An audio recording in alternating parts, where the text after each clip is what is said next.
আসসালামু আলাইকুম এভরিওয়ান। ঈদ মোবারক, ঈদ মোবারক, ঈদ মোবারক। সবাইকে জানাই ঈদের অনেক অনেক অনেক শুভেচ্ছা। আজকে চাঁদ রাত আর আজকের এই ভিডিওটা পুরোটাই ঈদকে ঘিরে। ঈদকে সামনে রেখেই কিন্তু আমাদের কত যে প্ল্যান থাকে, তো আমারটাও ভিন্ন না। তো ভাবলাম যে ঈদের আগে বাসাটাকে নতুনভাবে একদম নতুন রূপে সাজানোর একটু চেষ্টা করে নিই। তো দেখা যাক আজকে আমার বাসাটাকে আমি কতটুকু অর্গানাইজ করতে পারি। ফার্স্টে হচ্ছে আড়ং থেকে যে লাভ শেফটা আমি নিয়ে আসছিলাম সেটা আমার বেডরুমের তা মেন ডোরে রাখলাম। আর সেকেন্ড হচ্ছে এটা আমি ওয়ালে যে কস্টিপটা থাকে সেটা অ্যাড করলাম। আর এই আড়ং থেকে নিয়ে আসা বেতের এই মিররটা আমি অনেক দিন ধরে ভাবছিলাম কোথায় রাখলে ভালো হয়। তো এই জায়গাটা আমার কাছে মনে হয়েছে বেস্ট। তো আজকে এটাকে আসলে নতুন রূপে সাজানোর একটু ট্রাই করলাম। তো কেমন লাগছে বা এখানে এটা পারফেক্ট হয়েছে কিনা তোমরা কিন্তু কমেন্টে জানিও। তো আমার কাছে বেশ ভালো লেগেছে যে আমরা যদি ড্রয়িং রুমে আসি এখানে এসেও একটু মুখটা দেখতে পারবো। আর তাছাড়া একেবারে উপরে দেই নাই আমি, যাতে লাইটের সাথে টাচ না খাই। তারপরে আমি ভাবলাম যে আমি কার্পেটটা চেঞ্জ করি, কেননা সেই কার্পেটটা হচ্ছে যে মানে আমার কাছে মনে হচ্ছিল যে এই মেরুন কালার কার্পেটটা একটু নতুন লুক দেয় বা আমার কাছে বেশ ভালো লাগে এই কার্পেটটা। আর তারপরে তো ঈদের গানটা শুরু করে দিলাম, কেননা ঈদের গান ছাড়া না আমার কাজে একেবারে মানে মনে হচ্ছিল না যে আমি কোনো আগ্রহ পাচ্ছি। সো এই গানটা আমাকে অনেক মোটিভেট করছিল আর আমরা খুব আনন্দ করছিলাম আর কাজকর্ম করছিলাম।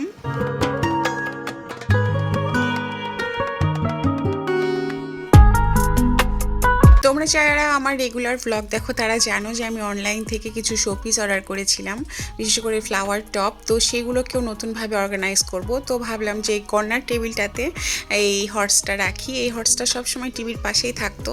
কর্নার টেবিলটার হচ্ছে হোয়াইট কালার মার্বেলের সাথে মেরুন কালার হর্সটা ভালোই দেখাচ্ছে, মন্দ কিন্তু দেখাচ্ছে না।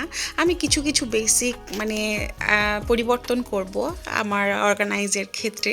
তো এইখানে আমি ওই ফ্লাওয়ার টপটা সরিয়ে দিলাম, শুধু এই ফ্লাওয়ার টপটা আমি এখানে রাখবো। যদিও এই ফ্লাওয়ারগুলো রাখতে চেয়েছিলাম না, তো ভাবলাম যে না, একটা কর্নারে থাকবে যখন থাক। আর এই শোপিসটা যেটা সাইড টেবিলে ছিল সেইটাকে আবার টিভির এখানে নিয়ে আসলাম। আর আরেক কর্নারে কি রাখবো, এইটা। তো এইটাকে আমি অনেক ভেবেছি যে আসলে কোথায় রাখা যায়। তারপরে ভাবলাম যে না, এখানে টিভির সাথে এটা রাখলে খুব ভালো লাগবে। একবার ভেবেছিলাম যে টি টেবিলে রাখি, কিন্তু আমি রিস্ক নিতে চাইনি, কেননা আমার দুটো ছোটো ছোটো বাচ্চা, ওরা সব সময়ই তোমার বাসার মধ্যে খেলাধুলা করে, কখন হাতে লেগে তোমার ভেঙে যেতে পারে। আর এটা যেহেতু সিরামিকের, তো সেক্ষেত্রে আসলে খুব সহজেই পড়ে গেলে ভেঙে যাবে। সিরামিকের এই ফ্লাওয়ার টপটা বেসিক্যালি এটা কিন্তু ফ্লাওয়ার টপ হিসেবে যে ইউজ করতে হবে তা কিন্তু একেবারেই না। এটা কিন্তু এমনিতেই তুমি রেখে দিতে পারো একদম শোপিস হিসেবে। এটার উপরে যে ফ্লাওয়ার রাখতে হবে এটা নট নেসেসারি, বাট আমার কাছে কিন্তু ফ্লাওয়ার আছে পর্যাপ্ত পরিমাণে। ওই ইয়েলো কালারটা হচ্ছে অনলাইন থেকে অর্ডার দেওয়া, আর এটা এনেছিলাম মিস্টার DIY থেকে। আমার চ্যানেলে কিন্তু মিস্টার DIY এর অনেকগুলো ব্লগ আছে। তোমরা যারা মিস্টার DIY এখনও যাও নাই বা তাদের প্রোডাক্ট সম্বন্ধে কোনো আইডিয়া নেই, অবশ্যই দেখে নিতে পারো। মিস্টার DIY থেকে যে ফ্লাওয়ার টপটা ফ্লাওয়ারগুলো এনেছিলাম টিউলিপের, তো এত সুন্দর, মানে আমি না বলে পারবোই না, খুবই ভালো, কোয়ালিটিটা অনেক ভালো, আমার কাছে তো বেশ ভালো লেগেছে। মানে হাতে নিচ্ছি তো সফটনেস একটা কাজ করছিল। আর আমি একটু কনফিউজড ছিলাম যে ইয়েলো কালারটা রাখবো নাকি পার্পল কালারটা রাখবো, এজন্য ভাবছিলাম যে আসলে কোনটা বেস্ট লাগবে।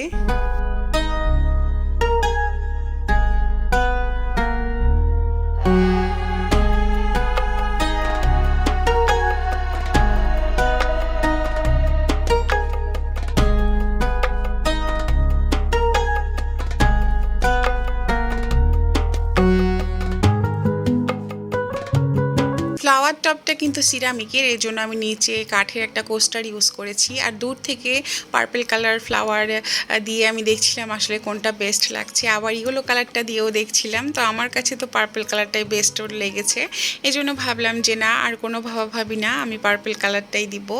আর এই যে হচ্ছে তার সাথেই আরেকটা ফ্লাওয়ার টপটা যেটা পেয়েছিলাম সেইটা ভাবলাম যে সুরাকের উপরে রাখবো। আবার কিছু কিছু পরিবর্তন আসলে না, আমি ভাবছিলাম একরকম বা করছিলাম আর হরেক রকম, কিন্তু ফাইনাল যে লুকটা আসবে সেটার জন্য অবশ্যই ব্লগটা শেষ পর্যন্ত দেখো। আর ঈদকে কেন্দ্র করে কিন্তু আমার এই সাজগোজটা, আর টি টেবিলটাতে আমি রাখলাম ক্যান্ডেল হোল্ডারটা, কেননা এটার জন্য বেস্ট। তারপরেই আমি সোফাগুলোকেও সুন্দর মতো গুছিয়ে নিচ্ছিলাম।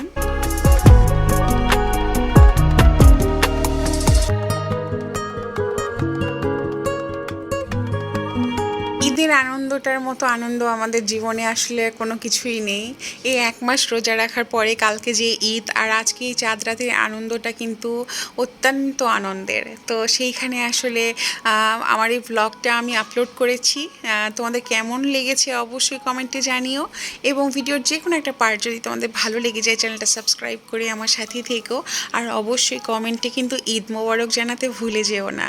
আর এই তো একে একে আমি পর্দাগুলোকেও টানিয়ে নিলাম, আর ফাইনাল লুকটাও তোমাদের সঙ্গে শেয়ার করব। আর শুধু যে আমি আমার ড্রয়িং রুমটা গুছিয়ে নিচ্ছি তা না, পুরো বাসাটাকেই ক্লিন অ্যান্ড অর্গানাইজ করার চেষ্টা তো থাকবেই।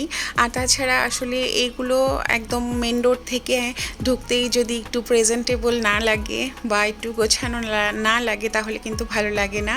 আর আমার ড্রয়িং রুমটা একেবারে মেন রোডের সাথে, আর তারপরে তো মধ্যমণি ডাইনিং টেবিলটা আছে, বেডরুম আছেই।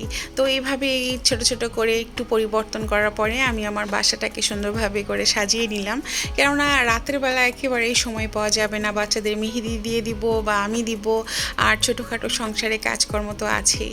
তো মিররটাকে আসলেই ভালোই লাগছিল আমার চোখে, এই জন্যে করা। আর তাছাড়া কাজ করতে করতে প্রায় বেলা 1:30টার মতো বেজে গিয়েছিল, তারপরেও আমার মাথায় শুধু ঘুরপাক খাচ্ছিল যে কোনটা ছেড়ে কোনটা করব, কেননা কাজের অনেক বেশি চাপ ছিল।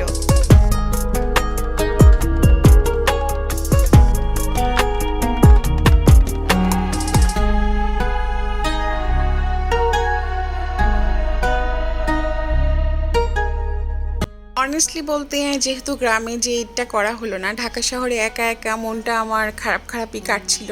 কিন্তু ভেবেছি যে খারাপ করে রেখে আসলে কোনো লাভ নেই, কেননা ভালো থাকতে হবে এবং ভালো রাখতে হবে সবাইকে, কাজের মধ্যে ডুবে থাকাটাই ভালো। তো আমি মন খারাপ করে না থেকে আমার বাসাটাকে আমি সুন্দরভাবে গুছিয়ে নিলাম। ড্রয়িং রুমের কাছে সে চলে এসেছি ডাইনিং টেবিলটাকে একদম ক্লিন করতে, কেননা ডাইনিং টেবিলটা আজকে আমি এতটাই সিম্পলভাবে রেখে দিব, কেননা কালকে ঈদের দিন আমার ডাইনিং টেবিলটাতে অনেক ধরনের খাবারের আইটেম থাকবে। এর জন্য আমি ভেবেছি যে ডাইনিং টেবিলে বাড়তি কোনো ঝামেলা রাখবো না।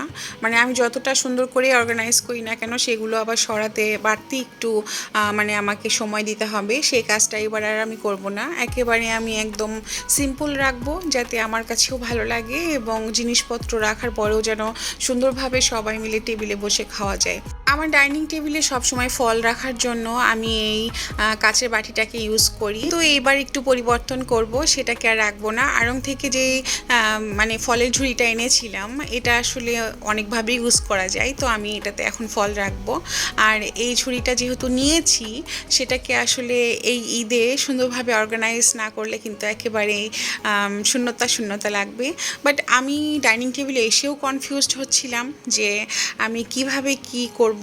তো আমি অ্যাজ ইউজুয়াল পিঙ্ক কালার যে ফ্লাওয়ারটা দেখছো, এটাই সব সময় রাখি আমার ডাইনিং টেবিলে।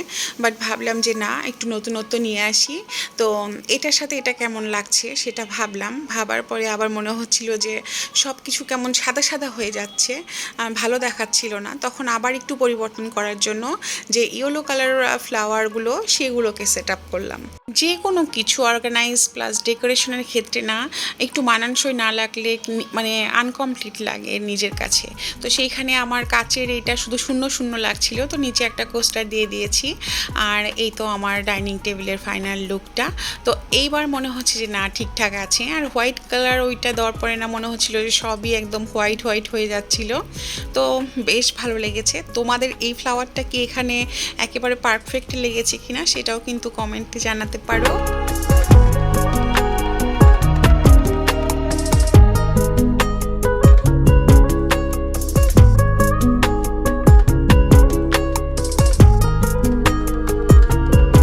এটা রাখার পরে শুধু খালি খালি ভিডিও করছিলাম, আসলে ফল যে রাখবো এটা মাথায় ছিল না। পরে ভাবলাম যে কিছু ফল রাখি, নইলে শূন্যতা শূন্যতা লাগছে। আসলে আমরা যখন গৃহিণীরা আমাদের বাসাটাকে অনেক সুন্দর করে ক্লিন করে তারপরে গুছিয়ে রাখি, মনে হয় যে এতটা শান্তি লাগে, আর মনে হয় যে এরকমটাই যদি সব সময় থাকতো তাহলে কত ভালো হতো, তাই না?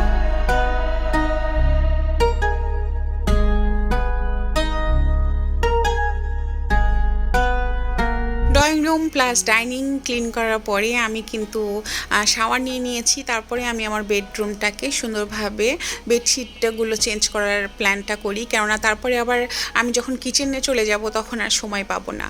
আর তাছাড়া আমি যখন ড্রয়িং রুমটা গুছাচ্ছিলাম তখন আমার হাজব্যান্ড মশাই মানে বাসায় ছিল, আর ও হচ্ছে যে শুয়েই ছিল। এজন্য আর ওইভাবে আমি বেডরুমটা আগে ফার্স্টে যে গুছাবো সেটা করা হয়েছিল না। তো ভাবলাম যে এখন আমি আমার বেডটাকে গুছিয়ে নেই।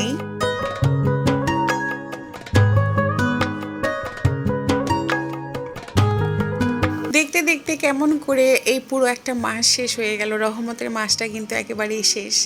তো সেইখানে যেহেতু কালকে ঈদ, তবে আমার দোয়া থাকবে এবং প্রত্যাশা যে আমরা যেন সবাই ঈদটা ভালো করে কাটাতে পারি যার যার জায়গা থেকে, এবং আল্লাহ তাআলা যেন সবাইকে ভালো রাখে এবং সেফ রাখে।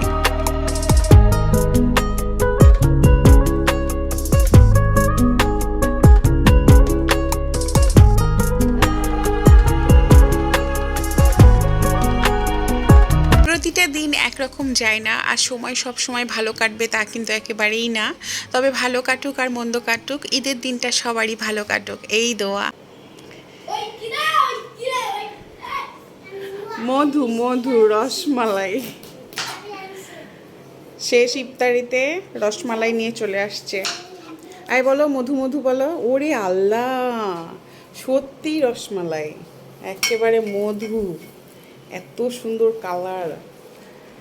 আজকেরটা তো সেরা একদম, মানে শেষ ইফতার দেখে মনে হয় আলহামদুলিল্লাহ। আজকে মধু মধু বললা না, বলো মধু। আজকে রোজা লেগে গেছে আমার হাজব্যান্ডের, রসমালাই রসমালাই খাবে। আরে খুব সুন্দর।